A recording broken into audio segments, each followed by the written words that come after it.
Hello, everybody. Hope you're doing well.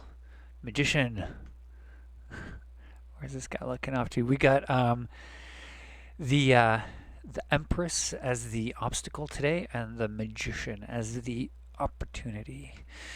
So let's jump into it. Empress, pretty pretty interesting card. See Empress and Death, kind of bound together as kind of as opposites.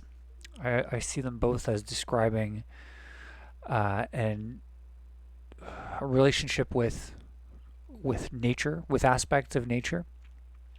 I think that the Empress in the negative sense can be read as interpreting smothering, a smothering kind of individual. The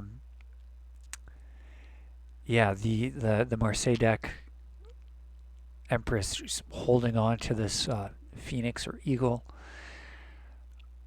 sheltering it, holding it. There's it's kind of like a inverted failure to launch, failure to release the kids, to let the kids leave the house. And this is just one of the this is just the flip side of the really great characteristic of being nurturing. Obviously, nurturing involves, you know, just giving your undivided attention to something, putting the needs of that thing or that person ahead of your own, fully devoting yourself to it. It's just that there's a time and a place for everything, and each of these cards, I think symbolizes that archetypal experience, which then at some point needs to move along to the next one. And I think one of the negative aspects of this is the failing in that act of letting go, letting the thing do its own thing. And so yeah, there's definitely a lot of ways in which an individual can be smothering and overbearing. But I was kind of thinking about all the ways in which that kind of reading could be interpreted by someone considering this, and I think maybe one way in which that people would not normally think to interpret this kind of thing, like be careful, like the obstacle is you being overbearing and overprotective and not letting go. And I feel like maybe one that wouldn't come to mind immediately, but also something that is probably the most common for a lot of people is being being overbearing in a conversational sense. You know, just having you're having a conversation, and I think this would particularly apply in a group setting where conversations are often the least focused. It's kind of just like a game of passing a ball around, and everybody gets to contribute. Everybody gets to, add something to the conversation, feel like they're a part of it. But, and I'm talking about the casual kind of group conversations, not some sort of, it's a brainstorming session. You and seven other writers are working on a script, and there's a clear goal, and, not contributing to that goal is the bad thing. You have to keep it locked in. I'm talking about you're hanging out with some friends and you're just chatting. I think this is highly likely to occur when the conversation topic, as it's shifting around and moving around, if it comes across, if it lands on some sort of a topic that someone has some expertise in, this could make it really likely that that person, initially they'll jump in, they'll say, "Oh yeah, I know exactly about this. Here's the fun fact, the interesting thing people overlook, whatever." But then once they have that, the focus is on them. They're talking about the thing they're experts in, they're really excited about. Sometimes those people don't even realize that they're kind of not they're not passing the ball, they're holding on to it, because now they can keep talking about all these things that they find really interesting that inspire them. And it's pretty easy to get, a little consumed with your own passion and forget that it's not your TED talk, it's not your monologue. The conversation was bouncing around, and you're kind of holding the ball in your court a little too long. Um, yeah, it can certainly be difficult when it seems like it's like, here's my chance to shine. I have way more than just one interesting thing, to volunteer here. I have like 10 things. Surely volunteering 10 super interesting things will be 10 times more interesting. It'll make me seem 10 times more valuable and knowledgeable. It's like, that's true, but, just say the one thing, and then open it up to the floor. Uh, it's not always the case that the conversation will then leave that topic. Plenty of times, people will go, "Wow, that's crazy. You seem to know a lot about this. Tell me more." In which case, fucking go nuts, right?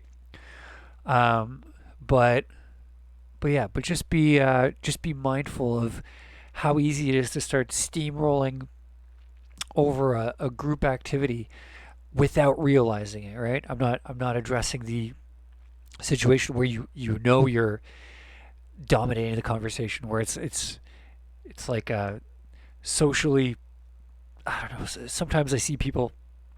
It's like, I guess technically you could say they're having a conversation, but they're having this like socially adversarial competition of whose statement gives them more confidence than the other person, and therefore allows them to essentially talk over that other person. It's kind of sad. It's hilarious, but anyway. So this one is, yeah. In terms of overbearance, um, yeah. Don't be blinded by your own experience or expertise. Again, this is probably going to be a topic that you've worked on, you've nurtured. It's very close to you.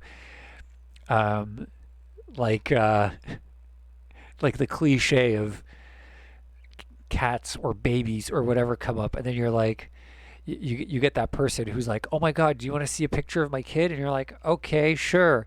And they show you a picture, and you go, "Wow, that's cute." And then they're like, "Look at this one, and look at this one. Oh, you got to see these 16 that I took while we were at the beach." And look, it's like, just the one. You do the one, and then you move along. If people really want to see more, they'll be like, "Oh, cool, you got a couple more." But yeah, just take it easy.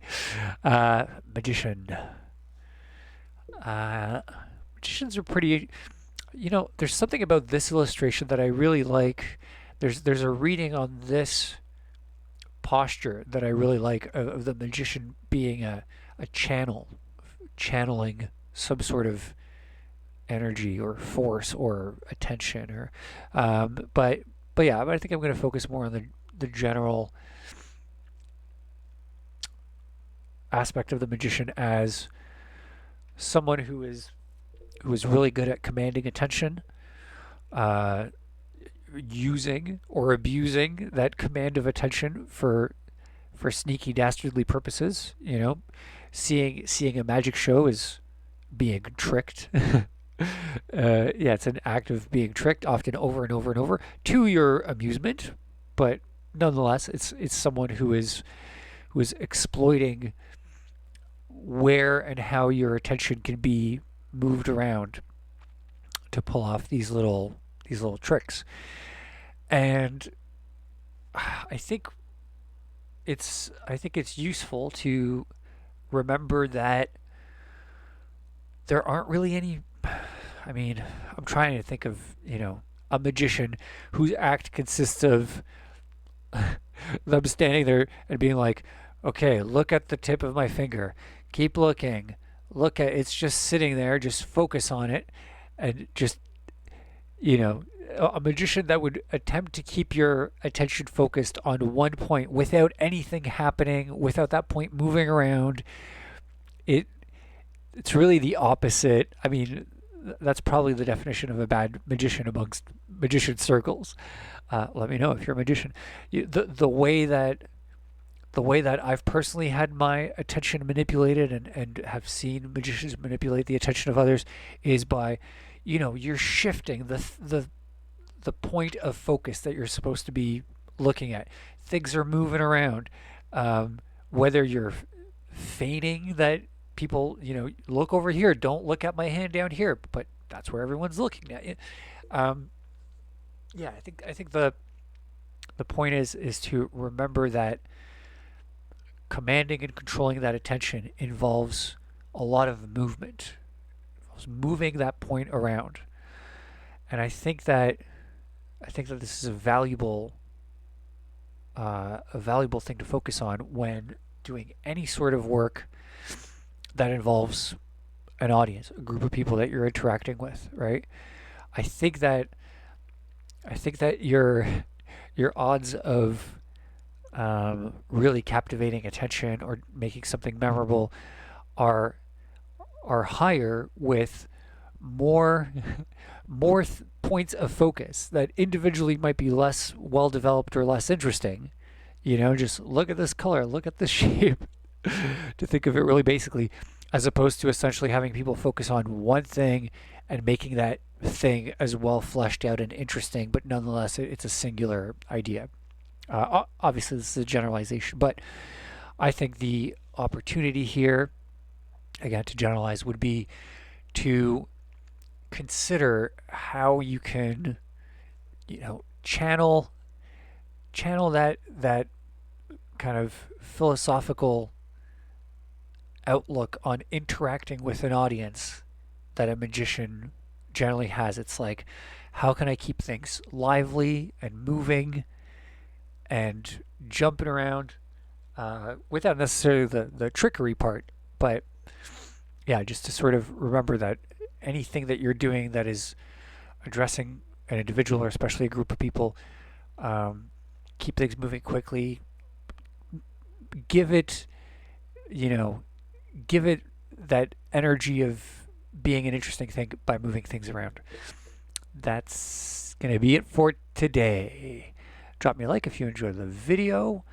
Uh, Feel free to comment free reading or anything along the lines of free reading. No hashtags this time. Uh, for your chance to win a free one-on-one reading. I'll be back tomorrow. See you then. Thanks for watching. Take care.